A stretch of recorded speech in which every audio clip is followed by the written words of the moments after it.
Assalamualaikum and a good day to Dr. Anissa. I am Farah Izzati, binti Noor Kharizan, ID number 79395, and I will be talking about the three main parts of Richard's speech that has been bothering me while I was watching the video. So, the first component that has been inconsistent for me is his pacing, and you can see this in this video. I have been a Republican in times good, and I have been a Republican in times bad. Albert Einstein issued one of my most favorite quotes in the history of the spoken word. Here you can see that how he does not have a constant pacing. There are times that he will go pa pa pa, and there are times he will go pa pa pa pa. In some parts he will go fast, but there are also some parts where he goes a bit slower, as I had said before. So you can see it like here. Where I'm serving my 13th year of elected service as a Minerva Council member. In terms of education, I have a bachelor's degree in sociology, a bachelor's degree in history, a master's degree in public administration, and a master's degree in communication.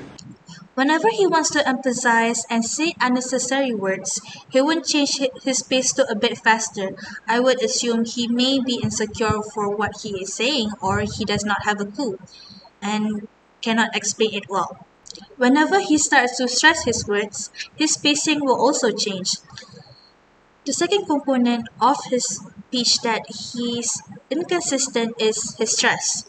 To be honest, there is so many parts in his speech where he starts to stress his words. I do understand it's a persuasive speech, but if he starts to stress all of his words, the audience will not be persuaded. I personally feel like I would get scared if he keeps on stressing his words because he shouts his word when he stresses it. By doing this, it helps him to sound unreliable and not trustworthy. So, an example when he is introducing himself, like this. In terms of elections across Starr County, I have represented our party twice on the county ballot. In both the primary and the general elections. When I ran for Starr County Clerk of Courts in 1996. As you can see, whenever he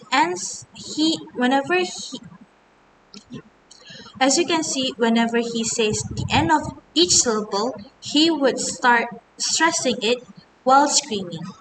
Now, continuing with the last component, which is the rhythm.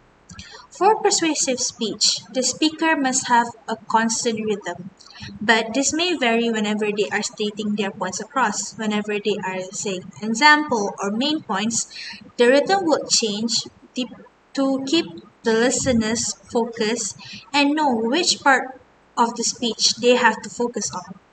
So, for example, for this third minute of the speech, we will not tolerate incompetence and irresponsibility any longer. as you can see here, he started going from a fast rhythm with higher pitch and it changed to a slower rhythm, but it goes back to the former immediately. Even watching it multiple times does not help me to understand what he is trying to point out, so I can't imagine how the audience will feel while they are listening to the speech. Now we will continue with the second part, which is part B.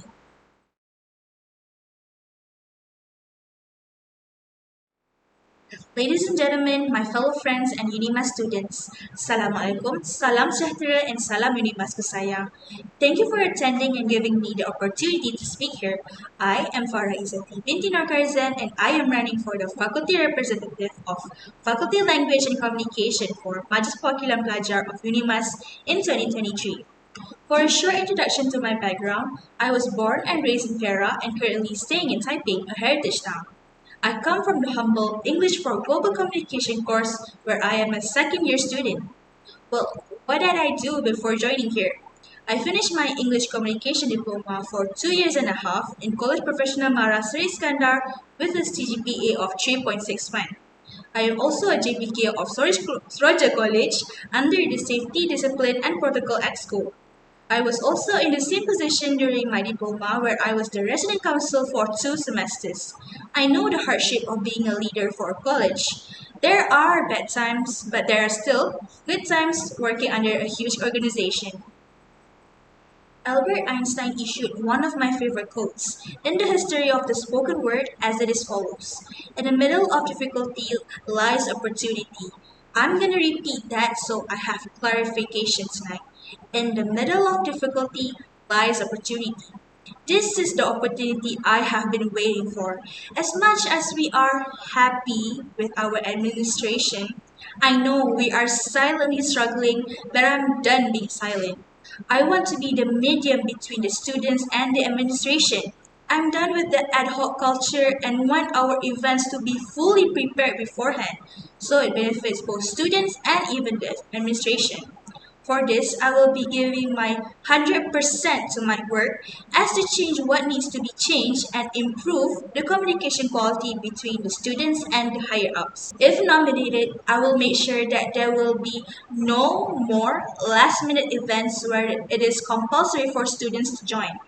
This includes events in college. As someone that has been staying in college for 3 years now, participating and joining events are a hustle. But to ensure your placement there, you must sacrifice your sleep to join in. But what about last minute events?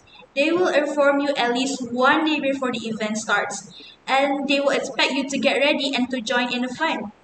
What about your plans with your friends? Your assignment? Well, can't finish it today. That dinner date you have in Dahlia you plan with your partner? Cancel. Why? Just because of these last minute plans. I want to abolish this ad hoc culture so that the students will not be stressed and will participate in the events with a clear mind. I hope that my mission to brainwash everyone here to vote for me is successful. I humbly ask for you to vote for me to carry out this mission. Thank you.